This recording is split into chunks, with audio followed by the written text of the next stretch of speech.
Reading Shakespeare has dramatic effect on the human brain.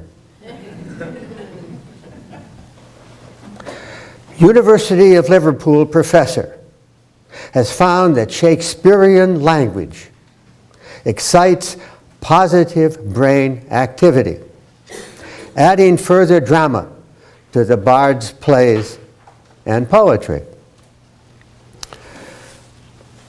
According to the Shakespearean scholars, Shakespeare uses a linguistic technique known as functional shift. Functional shift. That involved, for example, using a noun as a verb. Using a noun as a verb.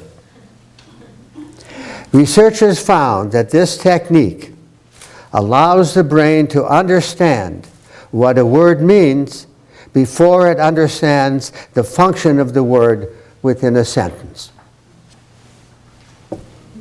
This process causes a sudden peak in brain activity and forces the brain to work backwards in order to fully understand what Shakespeare is trying to say.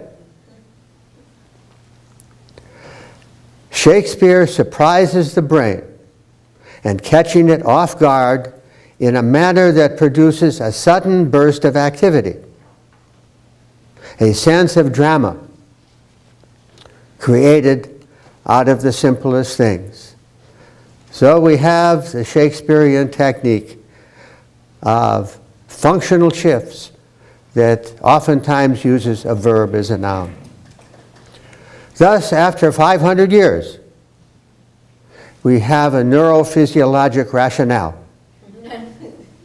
an explanation of why his plays and poetry have such a dramatic impact on their readers.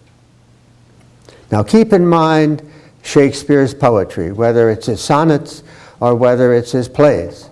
Keep in mind. Because I want to introduce you to another poet, a poet by the name of Emily Dickinson. Emily Dickinson lived in the United States in Massachusetts from 1830 to 1886.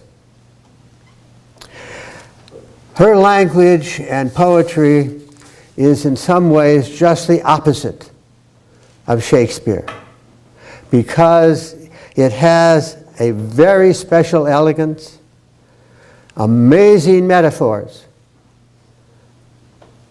and a very economy of words. I'm going to pass out to the audience Emily Dickinson's poem.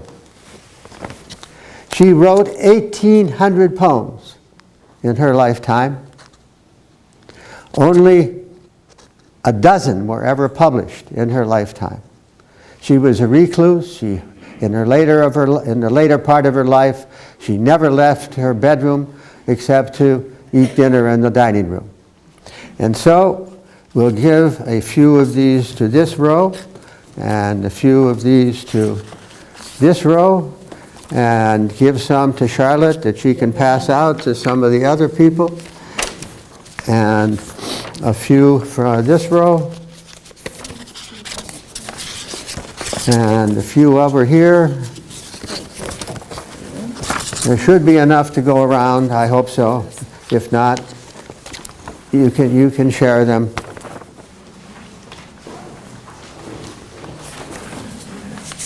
If you don't like your color, you can exchange it with the neighbor.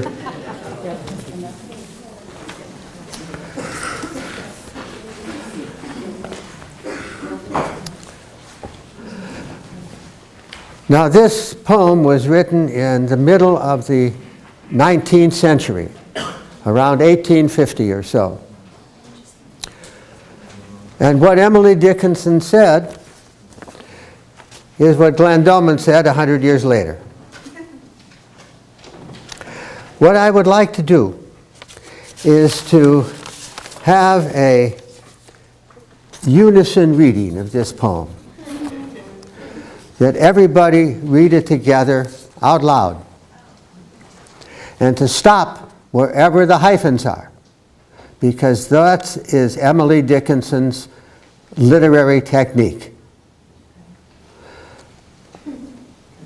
I came upon this poem after reading Gerald Edelman's book, The Brain is Wider Than the Sky. If you ever have a chance, Edelman has written a trilogy on the origin of consciousness. It's a marvelous trilogy. What he tries to explain is why humans have consciousness the way we do. Very interesting. 3 volumes. So let's read this together, very slowly. Let the impact of these very elegant and very simple thoughts sink in. I'd like to have each of you perhaps take this home and put it in a frame in your office, because it says what we do every single day. On the back of your sheet are some entertaining limericks, which you can read at your leisure. So let's start with the title, The Brain is Wider Than the Sky. The brain, stop, now let's follow these dashes, is wider than the sky. 4, put them side by side. The one the other will contain with ease, and you besides. The brain is deeper than the sea. 4, hold them blue to blue. The one the other will absorb as sponges buckets do. The brain is just the weight of God. 4, heft them pound for pound, and they will differ, if they do, as syllable from sound. How many of you are familiar with the word heft? What does heft mean? How many? Heft means weight. I have never seen it used in any ordinary, even in Gerald Edelman's 3-volume books.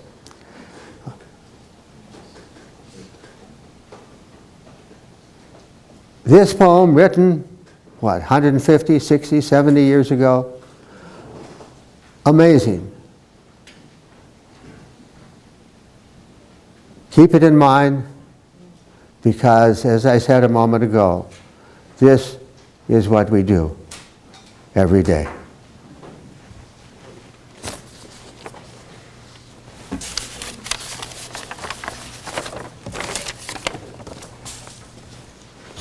Once again, welcome.